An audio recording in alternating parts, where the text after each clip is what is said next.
मामासोबत. चलो चलो चलो.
तर मित्रांनो, आपण आता विठे गावात पोचलेलो आहे आणि हे गाव म्हणजे माझ्या मामाचं आणि माझंसुद्धा हेच गाव आहे. फक्त मी आता राहायला दुसऱ्या गावी आहे पानसरवाडी इथे, पण हे गाव पण माझंच आहे. आणि ही नदी आहे. मला आठवतं आहे मी लहानपणी मामाच्या गावी जेव्हा उन्हाळ्यात सुट्ट्यांमध्ये यायचो तेव्हा आम्ही सगळे नदीला पोहायला जायचो. आणि मला पोहायला म्हणजे माझ्या मामाने शिकवलं. आता मी त्या मामासोबत आहे ना त्या.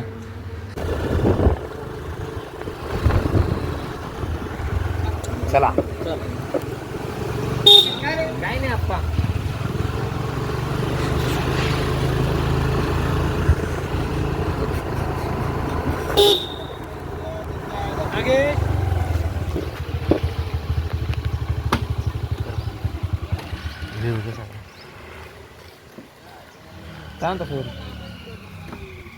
उजव्या हाताने घे. नवीन हार्दिक शुभेच्छा.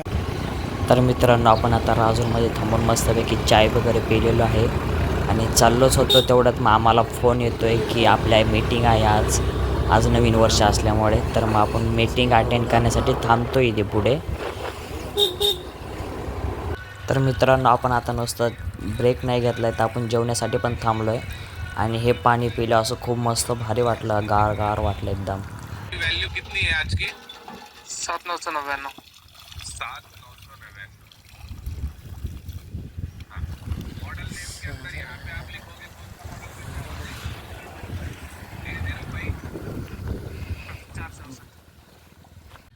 या मित्रांनो, जेवण करायला आमच्यासोबत पण.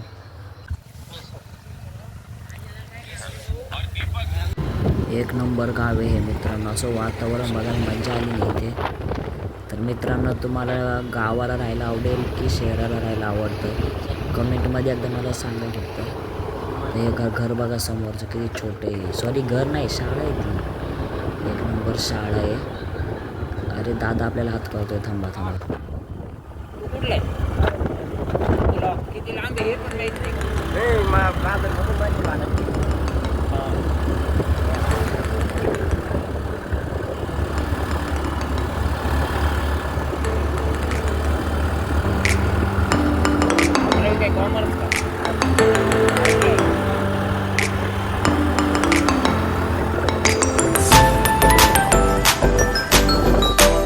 मित्रांनो, आपण त्या दादाला सांगितलं आता त्याला इथे सोडलेलं आहे. आणि आपण सगळे आपल्या पुढच्या प्रवासाकडे सह्याद्री पर्वत चलो.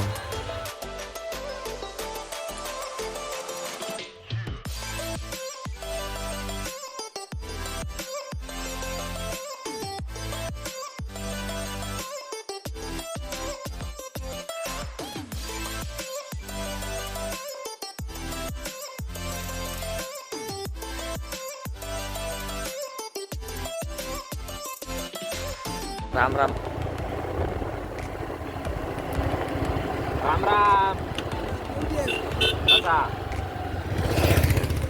हल्लो इथंच. तुम्हाला कुठे यायचं? तुम्हाला कुठे यायचं? कुठे जायचंय बाबा? शाळेवर. काय कामाला आहे? कामाला नाही काही. मग तिला वस्ती ना आपली. हा का? शिरपुंजाला. हा काय नाव तुमचं? वाळीबा. आडनाव? फार्मर. भारमल. जेवण झालं का का? हा इकडे कुठं राजूरला गेलती का? ते मोशीला गेलो तू शाळेवर. पोराकडं हा कितवीला आहे पोरगा? आहे 7वीला. वसतिगृहात आहे का? हा वसतिगृहामध्ये भुईमुग हा पाणी आहे का भुईमुगाला? मग इकडे खाली मोठा धरण या. आहे का? हा इकडे इकडे कोणतं धरण? आंबीत काय म्हणू मग? धामणवंच.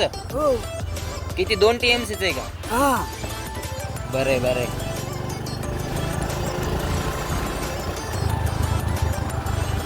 शिरपुंजी.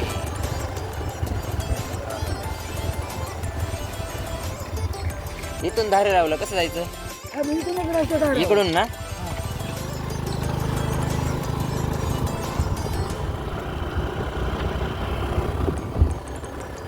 धारेगाव, हरिश्चंद्रगड आमच्याकडेच आहे. हा ना?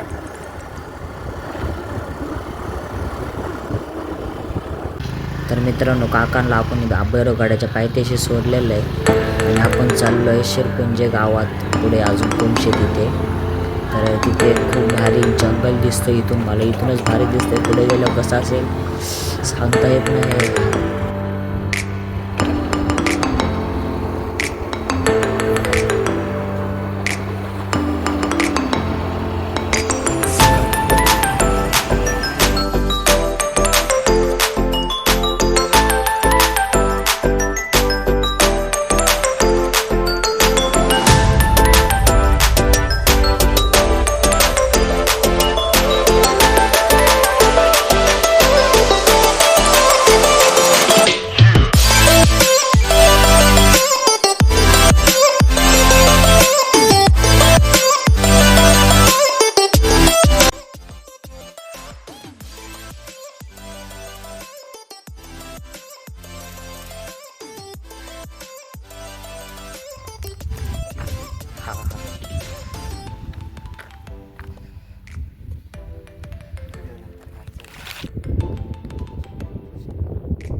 तर फायनली मित्रांनो आपण आता मंदिराजवळ आलेलो आहे.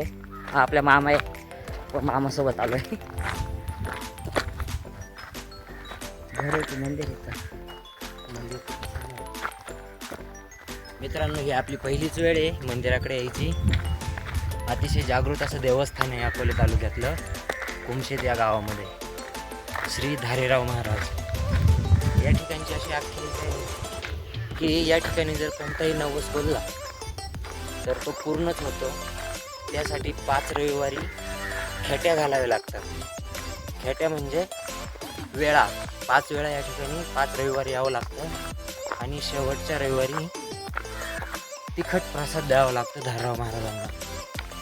म्हणजे बोकड कोंबडी ते मागवतो तेच. परंतु आपण या ठिकाणी काही नवस बोलायला आलेलो नाही आहे. आपण जस्ट एक धार्मिक भावना म्हणून या ठिकाणी दर्शनाला आलेलो आहे. आणि पूर्णपणे जंगलात हे मी व्हिडिओमध्ये पण बघितलं मागे सह्याद्रीच्या पर्वतरांगांपुढे. इथे पण अभयारण्य परिसर आहे. हा हरिश्चंद्रगड आणि कळसुबाई कोकणकाडा पण या साईड अभयारण्य म्हणून हा परिसर ओळखला जातो. आणि जंगलातूनच रस्ता काढत यावा लागतोय. पहिलीच वेळ आहे आमची या ठिकाणी यायची. त्यामुळं दमछाक झाली होती. नेमकं बरोबर चाललोय की चुकलोय. परंतु देवाच्या कृपेने आणि धारराव महाराजांच्या आशीर्वादाने एकदम बरोबर आलेलो आहे. अकोल्यापासून जर तुम्ही निघाला अहिल्यानगर जिल्हा अकोले तालुक्यातून जर तुम्ही येत असाल तर या ठिकाणी यायला कमीत कमी 2 ते 2.5 तास लागतात. 60 किलोमीटर आहे अकोल्यापासून. आणि मुंबईकरांना जर यायचं असेल तर या हरिश्चंद्रगड त्या मार्गे पण तुम्ही येऊ शकता. आता आपण दर्शनाला जाऊया. धन्यवाद मामा. मला माहीत नव्हतं एवढं. तो माझी मदत केली एवढं सांगायला. तर चला मित्रांनो आता आतमध्ये डायरेक्ट दर्शन करायला जाऊया.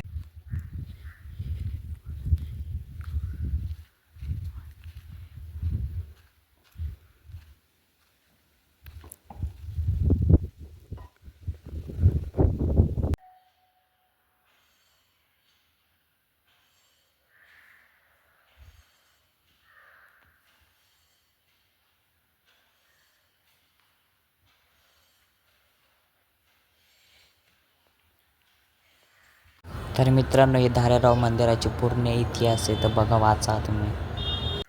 तर मित्रांनो, आपलं आता दर्शन वगैरे सगळं झालेलं आहे आणि आता आपण परतीच्या मार्गाला लागलोय. पण तुम्हाला जर का कारण इथे यायचं आपल्याला असेल 2 ते 2.5 तास आता प्रवास करायचा आहे पुन्हा घरी जायला. फार मजा आली आज. सकाळी घरून आटपून आलो होतो, पोहे वगैरे खाऊन. वाटेतही आणले होते खाण्यासाठी. कंपनीची मीटिंग असल्या कारणाने मीटिंग ऐकत बसलो, पोहे खात बसलो. त्यानंतर आलो श्री क्षेत्र धारेराव महाराजांच्या इथं दर्शनाला. आणि आल्यानंतर इथे हवाच इतकी हेल्दी आहे ना, की असं वाटतं की खूप वेळ बसावं, परंतु वेळेअभावी आणि वाईल्ड लाईफ हे मेजर रिझन आहे. कारण या ठिकाणी येताना बहुतांश लोक 2 व्हीलरचाच अवलंब करतात. हां. कारण नॉर्मली रस्ता तसा खडीचा आहे, परंतु जर तुम्ही जनरली जर प्रवास करून आला तर 95% रस्ता हा तुम्हाला चांगल्या प्रतीचा मिळेल. 5% रोड जंगल असल्या कारणानं त्या ठिकाणी काही कामं होऊ शकत नाही, शासकीय कामं.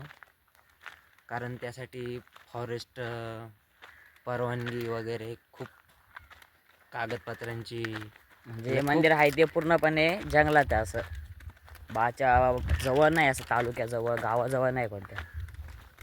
आपण हे कितीतरी परंतु या ठिकाणी येण्यासाठी अगोदरच्या काळामध्ये जितका वेळ लागत होता त्यापेक्षाही कमी वेळ आता लागतो आहे. त्याचं मेजर रिझन आहे की या तालुक्याचे दमदार आमदार, लोकप्रिय आमदार माननीय श्री डॉक्टर किरणजी लामटे साहेब यांनी जी कामं केलीत रस्त्याची, अतिशय उत्कृष्ट पद्धतीने कामं केलीत. आणि अगोदर फक्त ऐकायला हे यायचं की या ठिकाणी गाडी पंक्चर झाल्यानंतर तुम्हाला 30 किलोमीटर गाडी ढकलत न्यावी लागेल राजूरला. परंतु आता तसं काही वेळ येत नाही आहे आणि येणारही नाही भविष्यातीलही काळात. कारण या ठिकाणी रस्त्यांची खूप मोठी कामं या तालुक्यामध्ये केलेली आहेत. असो, आपला व्लॉगचा विषय तो नाही आहे. आपला विषय आहे श्री क्षेत्र धारेराव महाराज. हे जागृत असं देवस्थान आहे. आपण ज्या ठिकाणाहूनही ही व्हिडिओ पाहत असाल दादू की व्लॉगिंग या चॅनलच्या माध्यमातून, तर आपणही नक्की अकोले तालुक्यातील या अप्रतिम अशा देवस्थानास भेट द्या. नक्की भेट द्या. आणि तुम्हाला या तुमच्या ठिकाणाबद्दल जीवनातला एक सुखद असा अनुभव तुम्हाला या ठिकाणी मिळेल. धन्यवाद. आणि तुम्हाला जर का अजून माहिती पाहिजे असेल म्हणजे रोडबद्दल सगळं, तर तुम्ही कॉमेंटमध्ये सांगू शकतात. म्हणजे कुठून यायचं आहे कसं वगैरे. मी पूर्णपणे तुम्हाला लिस्ट बनवून देईल, म्हणजे कोणत्या ठिकाणी जायचं आहे. तुम्हाला इथे चांगली राहण्याची सोय वगैरे सुद्धा आहे या गावामध्ये. धारेराव गाव होतं ना, त्या गावामध्ये असं. तर भेटूया मित्र आता पुढच्या व्लॉगमध्ये. आणि आपली व्हिडिओ जर का आवडली असेल तर लाईक, शेअर आणि सबस्क्राईब नक्की करा. Like, share, follow. आणि आपला इंस्टाग्रामला पण दादू की व्लॉगिंगचं आपण हे बनवलेलं आहे, म्हणजे नोटिफिकेशनसाठी चांगलं आहे इंस्टाग्राम. कारण की इंस्टाग्राम तर सगळेच यूज करतात ना, त्यामुळे आपण इंस्टाग्राम एक नोटिफिकेशनसाठी माध्यम ठेवलं आहे. तर भेटूया मित्रांनो पुढच्या व्लॉगमध्ये. Bye bye.